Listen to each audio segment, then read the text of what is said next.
A Shalom Akim Shalom Shabbat Shalom. First and foremost, I give all praises, glory, and honor to Yahweh. Ba'ashim Yahushai, Ba'ashim Makakwadash, the honors to the apostles and elders of Great Millstone with teaching us his truth. Salutations to the sincere Akim and Al me listen. May the blessing of election be upon your house. My name is Brother Raquai. I'm back in here with another quick and Lord's will, as always, Yahweh Rataza, Yahweh willing, this be an edifying lesson. And for today's lesson, I just want to be going through a quick couple paragraphs I was reading in regards to the description of the Jews in parts of Spain and Portugal. And this is going back, during that time of the Dark Ages, right? And during the time where actually, you had Israelites ruling in different parts of Europe, right? So this is just a little bit, I guess, around just before the time of King James, prior to his birth, right? So we had periods of time where we were scattered in different parts of Europe. And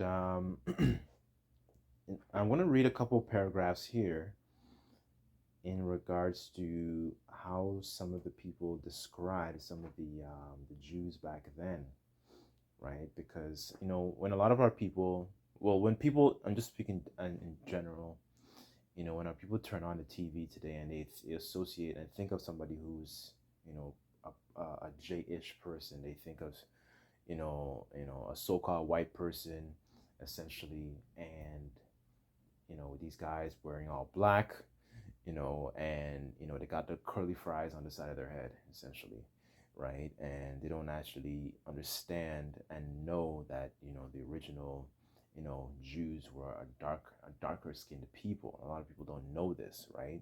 Even the Savior himself was described as a so-called black man, and our people don't even know that, right? A lot of our people don't know that, and the world can't recognize that. And through the Lord putting the spirit on Putin, for example, with this different releasing the different icons of how the Savior looked, how the angels looked, how the disciples eventually becoming apostles looked. It changes the narrative of what's actually going on, right? Because we're living in a time where truth is coming out, essentially, right? So before I ramble on too much, I'm going to jump to, as a matter of fact, let me start off with this quick precept. And as always, I pray and hope this lesson is edifying, right? Okay, Isaiah 60 verse 1, and it says, "Arise, shine, for thy light is come, and the glory of the Lord Yahweh Bashim Shai is risen upon thee. For darkness shall cover the earth, and gross darkness the people. But the Lord Yahweh Bashim Shai shall arise upon thee, and his glory shall be seen upon thee," right? And we're living in a time where a lot of people are consumed with gross darkness. Not just our people, but like people in general, because they don't even think and to associate, just for going back to the topic of the lesson, that the original Jews were of a darker skinned people, right? And people, they strongly hold on to these different bywords, especially our people, for example, hold on to these different bywords as a nationality, right? And our people don't seem to understand that your nationality is not defined by the confines of the countries you're born under, right? It's your nationality is a bloodline, going back to your forefathers, right? So, okay. Before I ramble on too much, I said that already. I want to read a couple paragraphs here, not too long, and how some people described a lot of the Jews back then, right? So this is page 123 in one of my favorite books here. It's called Nature Knows No Color Line, right? So okay, so here it says, Waltz says, so this is a quote, "An interesting gradation of all the shades down to black is exhibited by the Jews. Especially dark were the Jews of Spain and Portugal." Um, it says the Duchess Dabrand's wife, of Napoleon's ambassador to Portugal said that the Jew, the Negro, and the Portuguese could be seen in a single person. So dark were the Jews, especially of Portugal and southern Spain, that many whites thought that Jews, excuse me, thought all Jews were black or dark. This belief, said Burbot, shows what an error most people are in, right? And a lot of people don't know these particular things because when you turn on TV, and this is what Esau does as well, he destroys and creates, he hides not just himself, but he hides, like, the identities of different people. So people don't even know, not just our people, they don't even actually know, who they are, their bloodline, and understanding that their bloodline their nationality is a lot deeper than, you just being born on an island. I know people don't understand these particular things, and that people got scattered, and that people moved around a lot of the times, right? Especially after 70 AD, right? After 70 AD, when that temple was destroyed, a lot of our people fled into the interiors of Africa, but not just Africa, you use that as an example, but, they fled into different parts of the world, different parts of Europe, parts of Asia, so on and so forth, right? We got scattered, and a lot of people don't know history and don't understand these particular things. It's not a yeah, your nationality is not strictly, defined by, this a geographical landmass, right? It's a bloodline, like I was saying. So, um, going on, it says many of the Jews were banished from Portugal by John II, and there's a couple pictures here. Um, just give me 1 second. And settled in the West Indies. John Bigelow, who visited Jamaica in the 1850s, saw that the descendants of these Jews and said they were Negroid. It says the Eastern Jews settled in Austria, Poland, Russia were Negroid too. Count Adam Gorowski of Poland, who visited the United States in 1857, this is, fairly recent, said that the Jews of his country strongly resembled the American mulattoes. It says number of Jews, he said, have the greatest resemblance to American mulattoes. So right now you have somebody who's a foreigner who came from, that side of the world, like a far distant part of the world, saying, oh man, these people from this side of this, from America, they really resemble the Jews. So this was common knowledge. And a lot of our people don't know these particular things, right? Moving on, it says sallow. Oh, let's get that word. Hold on.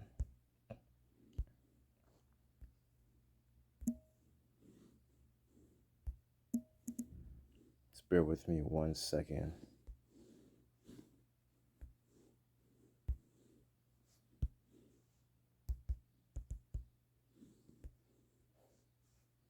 Okay.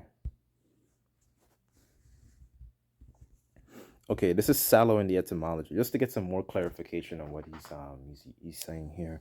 It says of the skin or complexion, excuse me, of let's see, it says discolored, yellowish, um dusky, dark, dirty. It says dirty yellow. So essentially kind of like I guess a good what's this guy's name?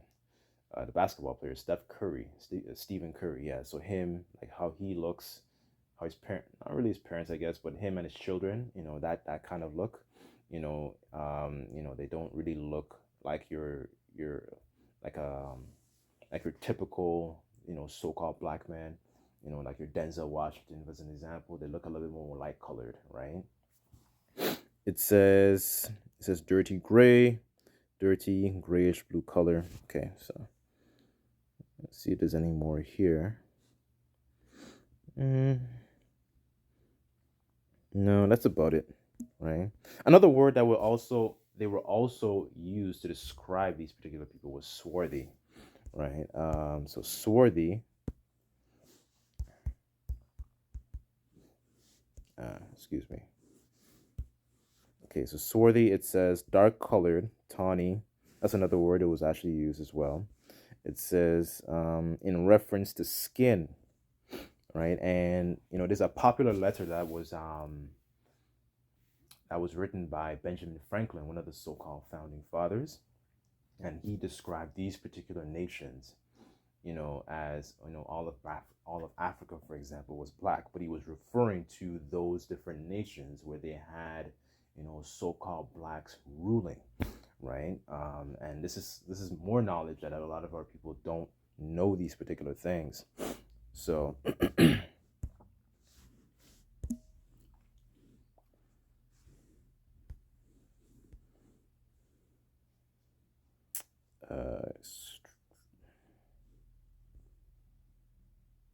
just bear with me on this.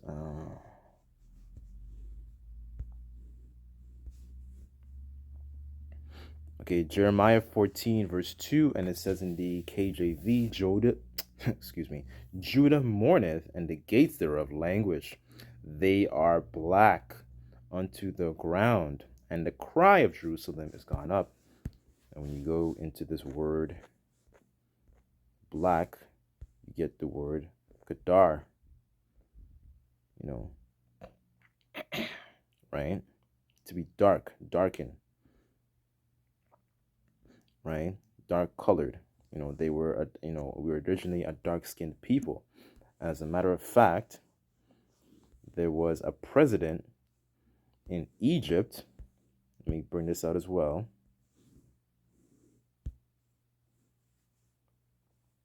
Who had this quote? Let me see if I can make this bigger.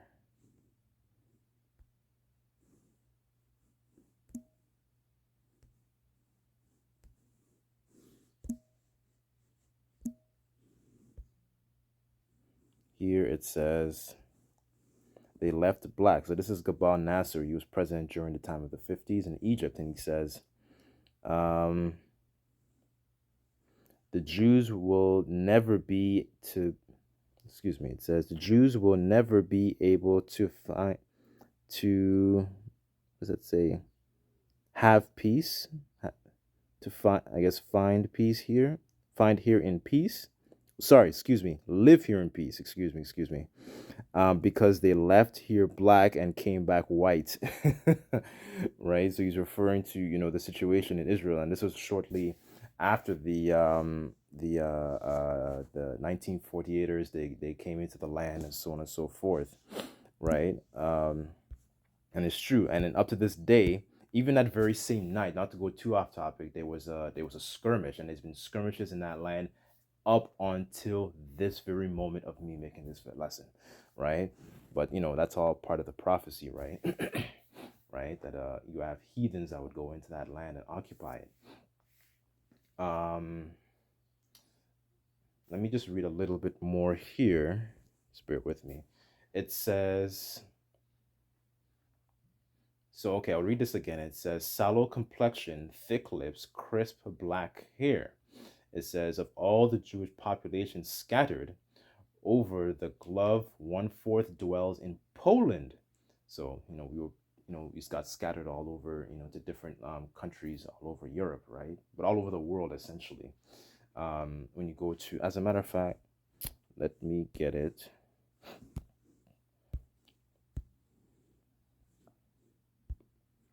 Deuteronomy 28, verse 64, and it says, and the Lord shall scatter thee among all people from one end of the earth even to the other, and thou shalt serve other gods which neither nor thy fathers have known, even wood and stone. So we would be scattered into multiple different lands, right? And this is why this individual here is also describing them as mulattoes. So they had a more yellowish complexion because eventually a lot of our people began to take on those women, right, and began to populate with those women, where they were actually scattered, and now you have a lot of, children looking a little bit more like I guess like Ephraim essentially, that kind of like Ephraim is a cake not turned, like it says in Hosea, right? And so that's why it's so important to also be spiritual when you meet certain people. Like for example, like there's a guy at my workplace. He looks like a straight up like Chinese person, but the spirit in him is so vastly different from Moabites, vastly different, right? He behaves so much like a Jake, right? Let me just read a little bit more here, and then I'll just call it a day. And it says here, I okay, I'll just read this again. It's of all the Jewish population scattered over the one glove, 1/4 dwells in Poland. I am therefore well acquainted with their features.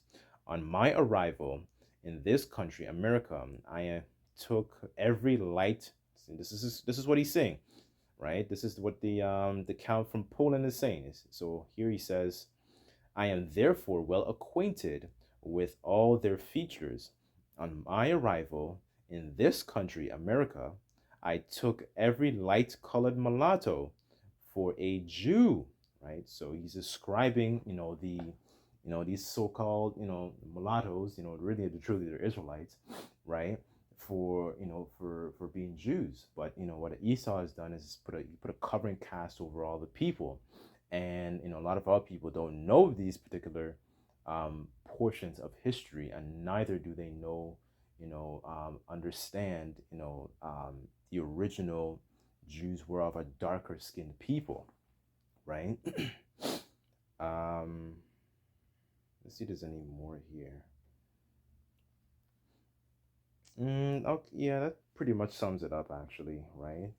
I could probably just do another lesson in regards to the mixing, but let's get a couple of scriptures and then I guess I'll close it out.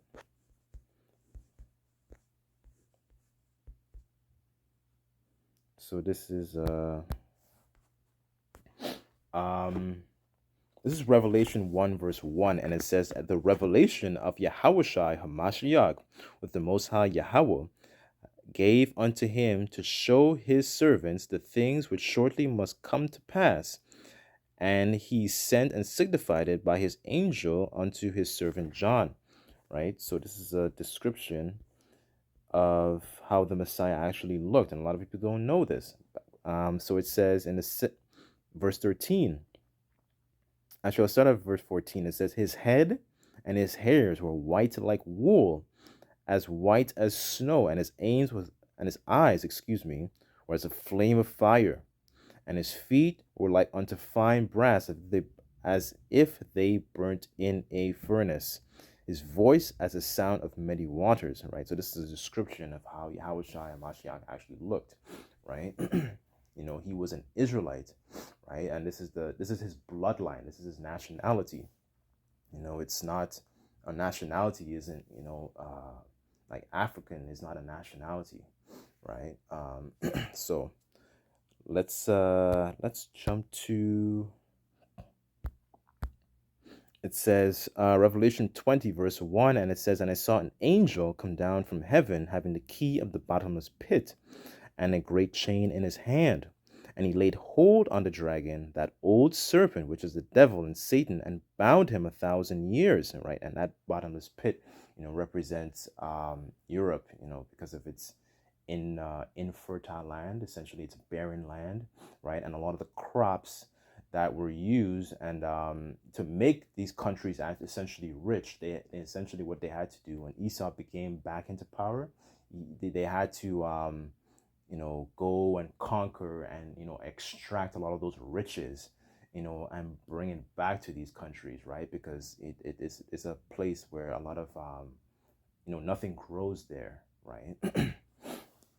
um, right, and 1,000 years is speaking about that time where Jake was actually ruling, and so from like shortly after the Holy Roman Empire from about 325, when you had essentially Constantine, and Constantine, that Council of Nicaea, essentially, where we really began to rule, right? And then eventually we ruled for approximately 1,000 years, a little bit more, when you realize that like King James, for example, King James was ruling up until I think he died, I believe it was in 1625, right? But you still had a lot of our Israelites ruling Europe during this 1,000 year period.